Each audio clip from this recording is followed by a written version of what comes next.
calling someone a good person. And so what does it mean? Well, we're going to do a bit of a microanalysis. We'll assume that it's a shorthand, low resolution representation of the person, and that you can decompose it. So if someone says X is a Henry is a good person, and maybe he's 45. You might say, does he have children? And then you say yes. And then you might say, well, is he a good parent? Because you might assume that if he's a good person, he would be a good parent. Now, it's conceivable that he could be a good parent, a good person without being a good parent, if he was good at like 5 other important things. But let's assume that as a good person, he's also a good parent. I think it's reasonable to assume that good parent would be a subset of good person, right? Because it's more specific. More specific means it covers less time and space in some sense. Because good person is a description of a person that covers how the person interacts with the world across the broadest possible amount of time and location. And then good parent is, well, you find that out when they're interacting with children, let's say, for the sake of argument. There's other issues. And then you might say, well, if he's good parent, well, what does he have to do to be a good parent? You might say, well, he has to feed his children, so he probably needs a job, and it would be better if it was a good job, so he's got a good job, and that's part of being a good person. And then maybe he can care for his family. And so care might be regarded as a more specific subset of good parent. And so you can decompose care into, let's say, play with baby. And then you can decompose play into, well, I decomposed it into peek, tickle, and clean. And then what's interesting about this is that those are all abstractions. But once you get down to a high enough level of resolution, they're no longer abstractions, in that they're actually actions that you undertake in the world. Moving your hand is not an abstraction. So at some point, and this is a nice elegant solution to the mind-body problem to some degree, at some level of resolution, high resolution, it stops being conceptual and starts being action. And that's where the mind hits the world. And then like if you go into an even higher level of resolution than that, like what do you have to do in order to move your hand? The answer to that is you don't know. You just do it. And so your consciousness bottoms out in some sense at the level of voluntary motor activity. So there's a level above which you can't perceive, which are the networks that you're involved in, and there's a level below which you can't perceive, which is, under normal circumstances, perceive or control, which is whatever enables you to actually move. So, all right, so then you might say, well, what are all of these things? Like, how would you conceptualize, I decompose good person. But then you might say, well, what are all these things made out of? In a sense, what are their constituent elements? Good person, good parent, family care, play with baby. They're sort of like games, they're sort of like stories, they're sort of like rituals. I think about them in these terms. So if you look at, that's where we get to this particular diagram, which we're going to concentrate on quite a bit. So let me shift to it, and then we'll talk about that. Now, I don't exactly know what to call this thing. I think the best way of thinking about it is that it's a subpersonality. And that the reason I call it a subpersonality is because only a personality has all the attributes that this thing has. And so the attributes are, it's something, I talked to you last week about the fact that the Russian neuropsychologists, for example, felt that people had to build models of the world. And so you could call this a model of the world.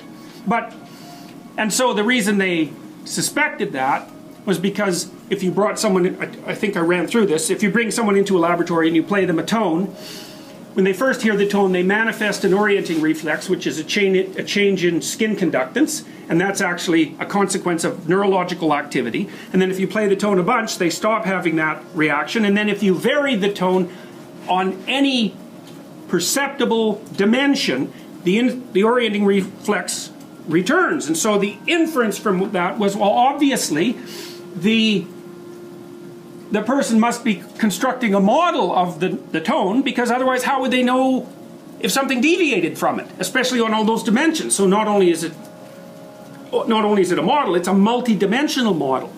Okay, now the upshot of that was that for a long time people tried to figure out how in the world we modeled the world, and then they also tried to make smart machines that modeled the world, that could then plan their actions in the modeled world and then could act in the world as a consequence. And they got nowhere with that, because it turned out that the world is so damn complex that if you're going to model it, you're going to spend all your time modeling, you're not going to spend any time acting in it, and you're not going to get anywhere. And it's partly because the world is almost infinitely complex.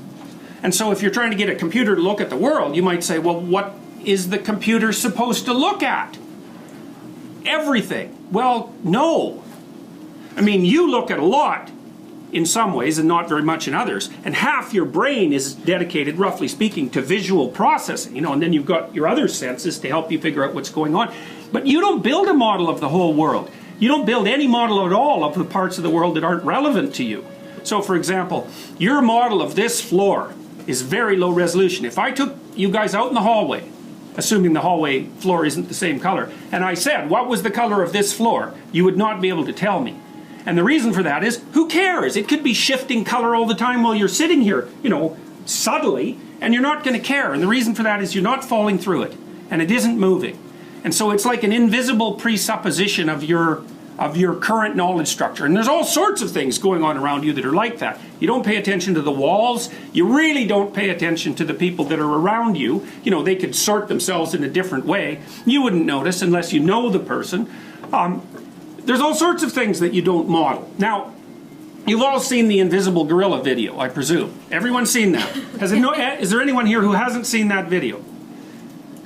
Okay, good. So that's something, eh? I mean, it's really something that there's a psychology experiment that's so well known. You can talk to a crowd now and almost everyone's seen it. It's so shocking. It's like, of course I would see a gorilla if one was dancing around on a basketball court. It's like, ha, no you wouldn't. Or there's a 50% chance you wouldn't.